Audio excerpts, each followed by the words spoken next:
Você já ficou sentado horas numa cadeira horrível? Aquela dor nas costas, pescoço emperrado? Trabalhar muito tempo na cadeira correta é completamente diferente disso. A Sofia Elements reclina até 150 graus, tem apoio na lombar ajustável, braço 3D e mesh respirável. Clica no link na descrição, usa o cupom GALEGO e vem sentir a diferença. É um fato muito triste que para nós programadores as palavras em inglês pull e pull são muito parecidas. Por favor, não confunda essas palavras nesse contexto. Uma pull é tipo uma, digamos assim, pesquisa. Quando você está fazendo pulling, eu tô, por exemplo, tentando o mesmo recurso algumas vezes para ver quanto que ele está disponível. E uma pull, uma piscina, é uma pull.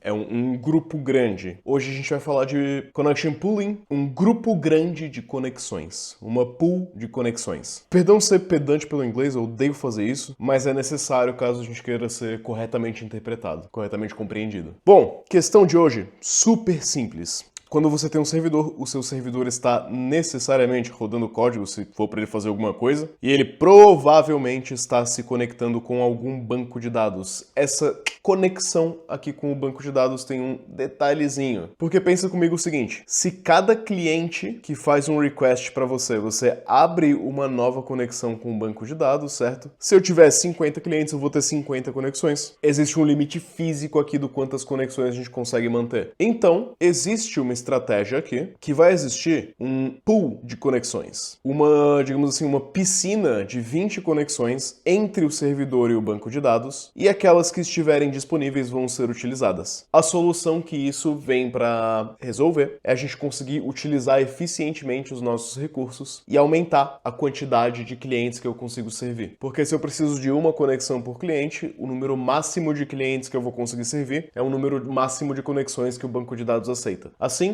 a gente pode ter 1000 clientes fazendo requisições e esses 1000 clientes estão compartilhando 20 conexões com o banco de dados. Galego, isso causa algum problema de conflito? Algum cliente consegue acessar o dado de outro cliente? Não, não causa problema de conflito, tá? Tá tudo devidamente abstraído e devidamente isolado. Criar uma conexão é um pouco caro a nível computacional porque envolve alguns passos. Você pode estar pensando, né? Pô, mas eu posso criar uma conexão para cada usuário, né? Não vai ser tão custoso assim. Você tem o handshake da network, você tem a autenticação, você tem processos de ambos lados, tanto do banco de dados quanto do servidor. Você tem o TLS, se isso estiver habilitado. E é todo um overhead aqui adicional, né? A solução aqui, ela é relativamente simples para um problema relativamente simples que existe muito frequentemente nas empresas. Imagina o seguinte problema, tá? Você tem aqui uma rota no seu back-end, vamos supor que isso daqui é um Express ou algo do tipo, Rono, qualquer que seja o seu framework de back-end. Essa rota aqui, esse código vai ser, né, toda essa parte aqui do código vai ser invocada uma vez por requisição, por request do seu usuário. Ou seja, a cada usuário que acessar essa rota aqui do getUsers, a gente vai fazer um client.connect, que é, na prática, instanciar uma conexão nova, e a gente vai fazer um client.end, que é, na prática, encerrar essa conexão. Esse é o jeito errado, né? O jeito que seria uma conexão por usuário. Vai funcionar até certo ponto, tá? Não tô dizendo que isso aqui não vai funcionar. Isso daqui vai funcionar. Vai funcionar perfeitamente bem, até o momento que você tiver, tipo assim, 20, 30 usuários simultâneos. Aí vai começar a falhar um pouco. 20, 30 usuários simultâneos é bastante coisa até, tá? Então,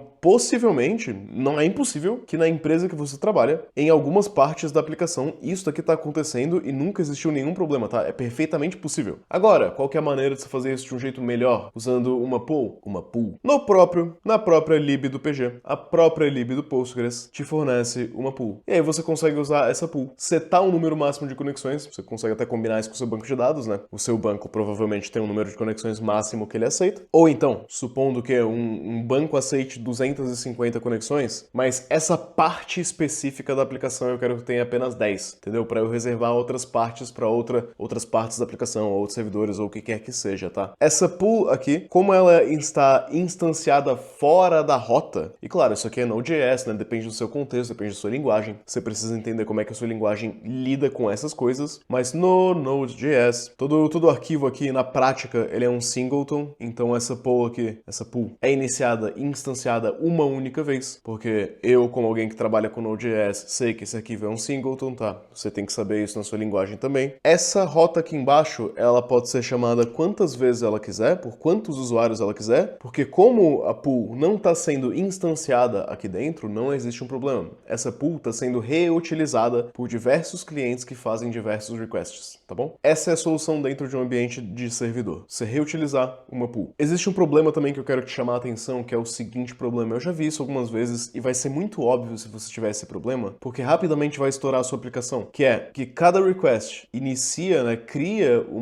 uma conexão aqui, dá um pool aqui .connect, mas ele esquece de dar o release. Ao esquecer de dar o release, a gente não larga essa conexão, a gente não libera essa conexão, né? Uma pool que tinha 10 conexões, agora tem 9, no próximo request vai ter 8, no próximo 7, no próximo 6. Vai dar problema alguma hora. Então, né, se você estiver utilizando dessa maneira aqui, lembrar de dar o client.release e lembrar de sempre dar o client.release, por isso existe o finally aqui. Mesmo caso haja um erro, mesmo se houver um erro, a gente sempre quer executar a linha de código do client.release, para sempre liberar isso daqui, tá? Mesmo se houverem erros. Se você não tiver o finally ou algo similar na sua linguagem, pode ser que isso daqui, essa linha aqui, dê um erro, e esse erro faça com que o fluxo da aplicação vá de uma maneira diferente a não executar esse release e não libera as conexões, tá? Já vi isso aqui acontecendo em produção. Pois bem, existe a última questão aqui a ser compreendida, que ela é uma questão bem complexa. Como ela é uma questão bem complexa, eu não vou conseguir abordar com tanta profundidade no vídeo, que é a seguinte questão. Quando você está lidando com um ambiente serverless, esse ambiente serverless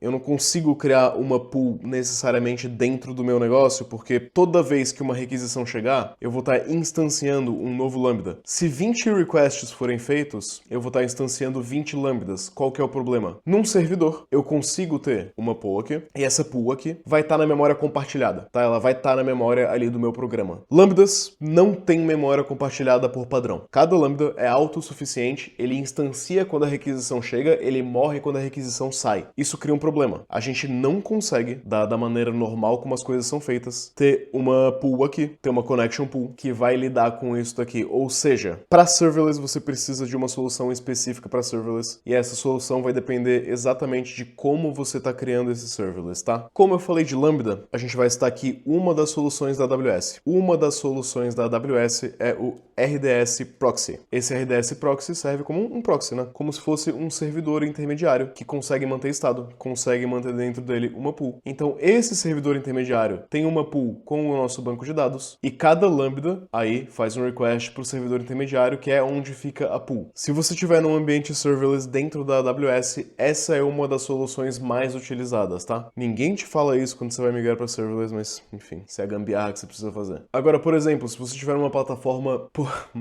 mais no-code, não sei, não, mentira. Sei lá, se você estiver na Vercel, que a Vercel é difícil de explicar, mas se você está na Vercel, você vai entender, é que a Vercel tenta fazer tudo de maneira automática, né? Então a Vercel, por exemplo, tem na documentação dela a especificação de utilizar isso aqui, ó, Attached Database Pool. E o Attached Database Pool vem aqui da Vercel Functions. Isso aqui você tem que ler a documentação da Vercel para conseguir utilizar isso aqui, porque a Vercel ama fazer um lock-in. Na verdade, todas as plataformas amam te botar num lock-in. Enfim, esse aqui é o lock-in da Vercel, essa aqui é a solução da Vercel para esse problema, tá? Mas você tá entendendo que se você estiver no ambiente serverless, essa solução vai ser altamente dependente de qual ambiente você tá e de como esse ambiente está configurado, tá? Então eu não consigo te dar a solução exata aqui. Agora, outros pontos a se levantar. A sua ORM provavelmente vai ter algo parecido com aquilo que eu te mostrei, tá? Eu te mostrei o código direto do Postgres para atingir isso daqui, mas você provavelmente nem tá importando as libs do Postgres, você tá utilizando o Postgres via uma ORM. Então a ORM também tem isso nativamente muitas vezes. Pesquisa na sua própria ORM, eu não consigo mostrar todas aqui, mas a ORM geralmente tem uma solução própria para isso, e a recomendação aí na documentação da ORM para ver como isso funciona. Outra solução aqui, você pode utilizar também em serverless, é o PG Bouncer. Eu só tô falando isso daqui, eu só dei ênfase nisso daqui por final, porque isso aqui apareceu na pesquisa para esse vídeo, mas é algo que eu nunca utilizei. Então, eu preciso citar, eu preciso dar o disclaimer que eu nunca vi isso aqui sendo utilizado, usado, mas o PG Bouncer, aparentemente, tá, também funciona como um proxy aqui, em que a sua aplicação pode fazer os requests para o PG Bouncer e o PG Bouncer pode fazer o pull. O pull, meu Deus,